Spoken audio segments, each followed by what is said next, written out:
ओंकारेश्वर महादेव की, श्री ओंकारेश्वर महादेव की। नमः पार्वती पतये हर हर महादेव। राम राम। नित्य सत्संग की गंगा में आज हम रहुगण और राजा भरत के बीच में आत्मज्ञान का जो संवाद कल हम लोगों ने श्रवण किया। राजा रहुगण ने कहा कि शरीर ही सब कुछ है, तो जड़ भरत जी ने कहा नहीं, शरीर नाश्वर है और जो नाश्वर है वो आज नहीं कल छूट जाएगा। वेदांत की दृष्टि में कहा गया है कि देहश्चितायम, देह की गति कहां तक है? चिता तक। परंतु मनुष्य अकेला अपना कर्म लेकर के आगे बढ़ता है। शरीर की संज्ञा नाश्वर है। एक बार एक राजकुमार बड़े लाड़ प्यार से, राजा के अकेले ही लड़का था, उसके शरीर में सुबह सुबह रोज गुलाब के जल से स्नान कराया जाता, दूध से स्नान कराया जाता, सुगंधित द्रव्य उसके शरीर में लगाए जाते, उपटन लगाया जाता, बहुत सेवा उसकी, बहुत सत्कार उसका होता। फूल जैसा शरीर कोमल। एक दिन बच्चे की बहुत इच्छा हुई कि मैं भ्रमण करने के लिए निकलूं, तो उसके साथ में एक मंत्री का बालक भी यात्रा में निकला।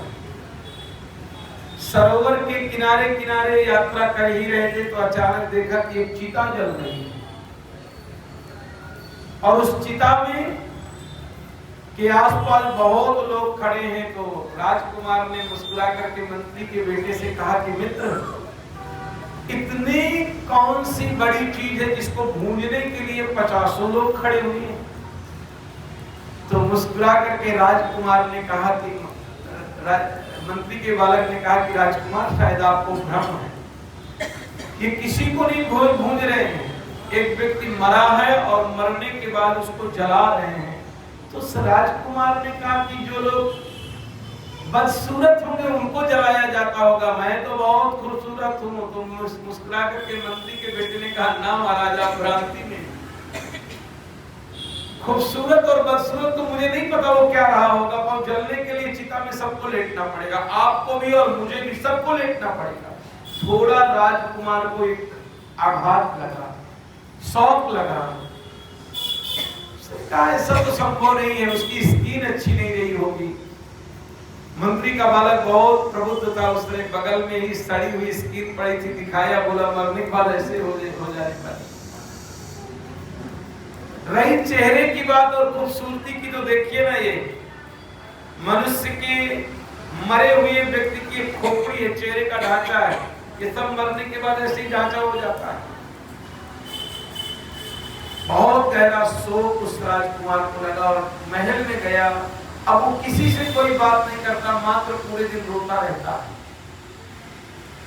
राजा ने हकीमों को बुलाया, ब्राह्मणों को बुलाया, तंत्र मंत्र वालों को बुलाया, ज्योतिषियों को बुलाया, बहुत उपाय किए गए, पर कोई फायदा नहीं हुआ।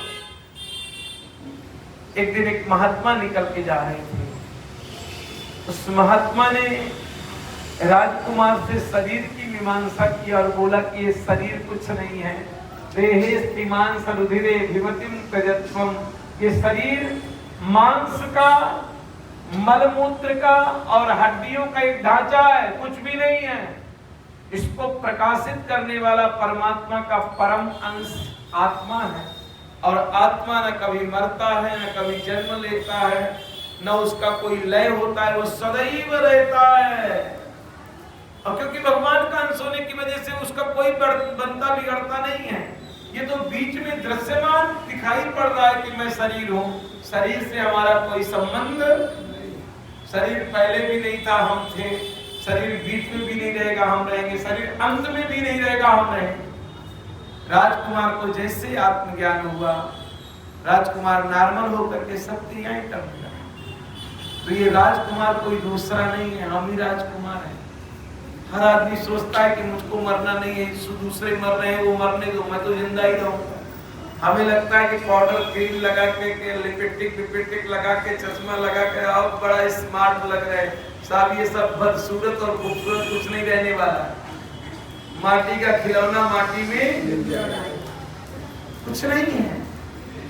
परंतु मनुष्य को जड़ भरत जी ने कहा कि रघुगण जब तक आत्मज्ञान नहीं होगा मनुष्य को, तब तक जब तक देहाभिमान रहेगा तब तक जीव दुखों से निवृत्त होने वाला। कितनी भी बातें हो जाए, कितना भी ज्ञान हो जाए, जब तक देह अपने आप को मनुष्य समझता रहेगा तब तक उसके जीवन में कोई क्रांति घटने वाली नहीं, कोई निश्चिंतता नहीं आएगी। 24 घंटे शरीर के विषय में सोचता रहता है। ज्यादा शरीर का जिनको अहंकार है तो खाने के विषय में सोचते रहते हैं, कब कितने बजे खाना मिलेगा, खाना लेट तो नहीं हो जाएगा, नाश्ता तो नहीं लेट हो जाएगा। और देहाभिमान बढ़ता है तो आदमी कपड़ों के लिए मेरे कपड़े अच्छे हैं, दूसरे से स्मार्ट दिख रहा हूँ कि नहीं दिख रहा हूँ। जितना देहाभिमान होगा उतना दिखावा होगा, उतनी चिंताएं बढ़ेंगी। बहुत सुंदर रघुगण और जड़ भरत जी के बीच में जो संवाद हुआ है, बहुत भागवत का चर्चा करने का संवाद। 5वें स्कंद के अंतिम में नरकों का वर्णन है। इसका वर्णन है 28 प्रकार के नरक हैं। तामिश्र, अंधतामिश्र, रौरव, महारौरव, कुंभिपाक, कालसूत्र, असिपत्रबन, सूकरमुखा, क्रमि भोजनः, संदस्तप्ति, नाना प्रकार के नरक हैं। परीक्षित से सुखदेव जी कह रहे हैं कि नरकों में मनुष्य को यातना भोगना पड़ता है। धन जो है कहां तक रहेगा, तिजोरियों में पड़ा रहेगा। धन साहब जो हमने कमाया दमाया कहां पड़ा रहेगा, तिजोरियों को ऊपर लेके गया है। बाल बच्चा गरियाएगा कि कब छोड़ के गई है और छोड़ जाती। बकवा को गरियाता है बच्चा, आजकल आ रहा है हमारे पास में आ जाता है, बोलता है अरे पंडित जी वो बाप भी कैसा बदमाश था, कम ही छोड़ के गए, कम कमाया उसने। अंबानी के बाप ने खूब कमाया, उसने कम कमाया।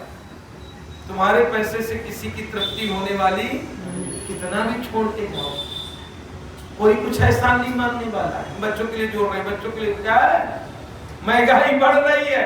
10 करोड़ छोड़ के जाओगे, कल 10 करोड़ का समोसा मिलने वाला है। महंगाई रोज का रोज बढ़ती जाए, तुम्हारा 10 करोड़ का काम कर, बच्चे को तो एक समोसा ही होगा उसमें। तो परीक्षित भी घबराए, बोले सुखदेव जी बोले कि परीक्षित कर्मम केवल निश्चलः, मनुष्य के शरीर अगर साथ में कोई जाएगा तो क्या जाएगा, कर्म जाएंगे। इसलिए कोशिश करना है, सदकर्म करना है, अच्छे कर्म करना है, परोपकार करना है। हमारे समाज में और हमारी सभ्यता में उनको ही याद आज तक किया गया है जिन्होंने परोपकार किया। अपने लिए तो कुत्ते बिल्ली भी करते हैं, अपने परिवार का भोजन तो चिड़िया भी जुटा लेती है शाम तक। परोपकार की भावना हमारे अंदर होना चाहिए। क्या होना चाहिए? 1 मिनट मात्र में परोपकार की एक बात आपको बहुत ध्यान से समझिएगा, सुना रहा हूं, बहुत ध्यान से समझिए। कैसा कैसा लोगों ने परोपकार किया। आपने महाराणा प्रताप का नाम सुना होगा। महाराणा प्रताप हिंदू समाज के रक्षा के लिए, और दुश्मन उनका कौन था? बाबर जैसा शक्तिशाली दुश्मन था उनके साथ।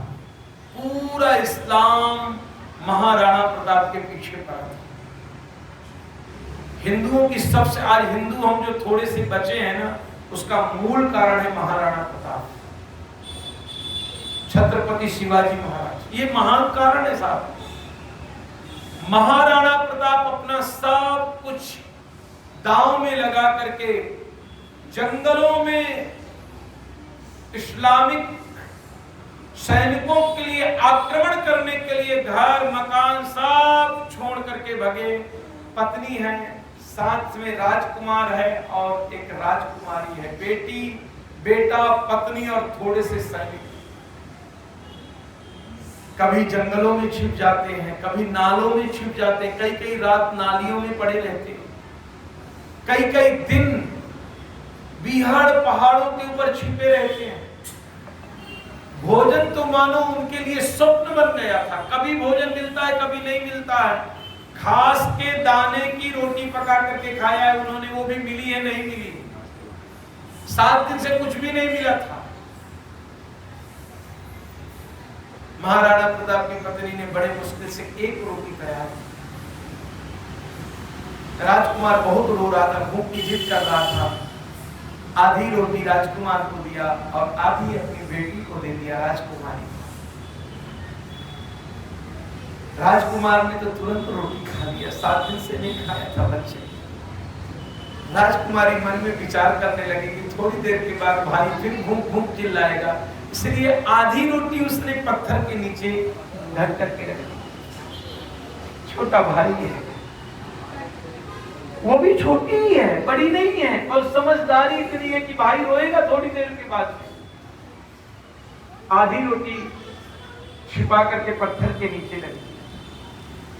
सांझ का समय था तो एक अतिथि मिलने के लिए आया महाराज के पास। महाराणा प्रताप ने पेड़ के पत्ते बिछा करके बैठाया, चले एक लोटा पानी लेकर के आया और रोता हुआ महाराणा प्रताप बोला कि आज मुझे बहुत कष्ट हुआ है, 4 दाने भी नहीं है चने की कि तुम्हें पानी के साथ में दे सकता।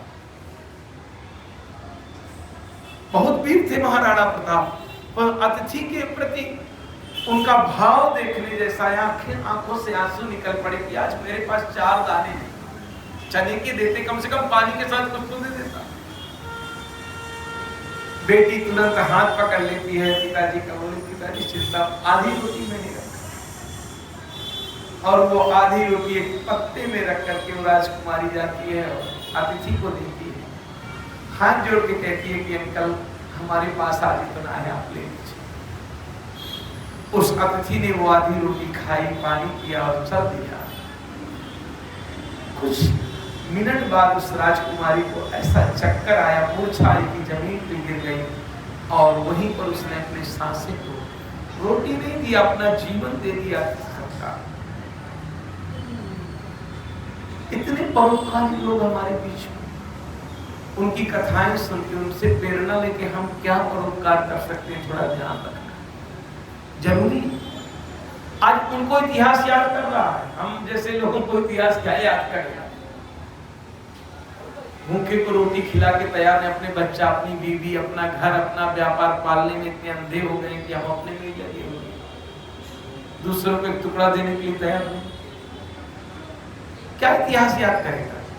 कितने लोग चले गए यहाँ से, बड़े बड़े बिजनेसमैन, बड़े बड़े व्यापारी, क्या इतिहास उन्हें याद कर रहा है? और ये कुछ नहीं थे, इनको इतिहास जिंदगी भर याद करेगा। जब तक मानव सभ्यता होगी तब तक इनको याद किया जाएगा, क्योंकि इन्होंने समाज के लिए कुछ दिया किया। सुखदेव जी ने कहा परीक्षित, परोपकार करना है, अच्छे कर्म करना है, कर्म ही हमारे साथ चलते हैं।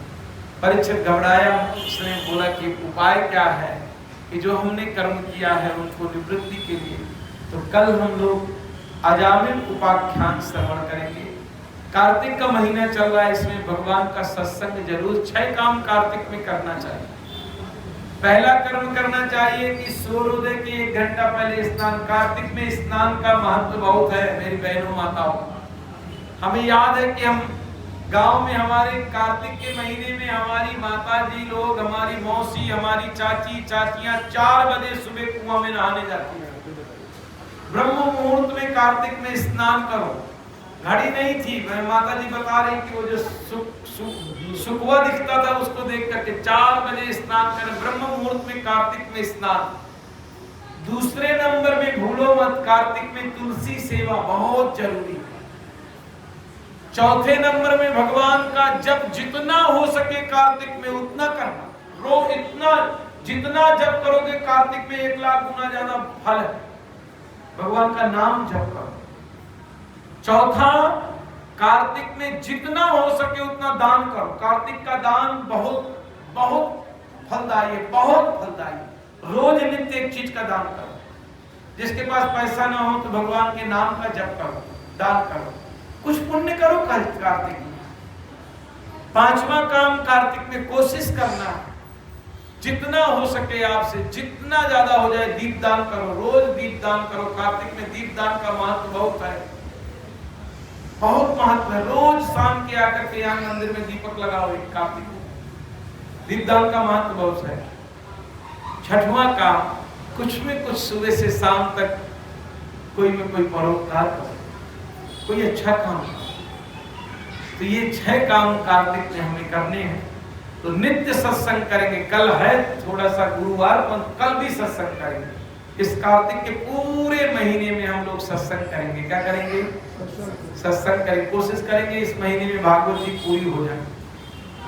अभी चल रहा है 5वां स्कंद, आज पूर्ण हुआ। राम राम।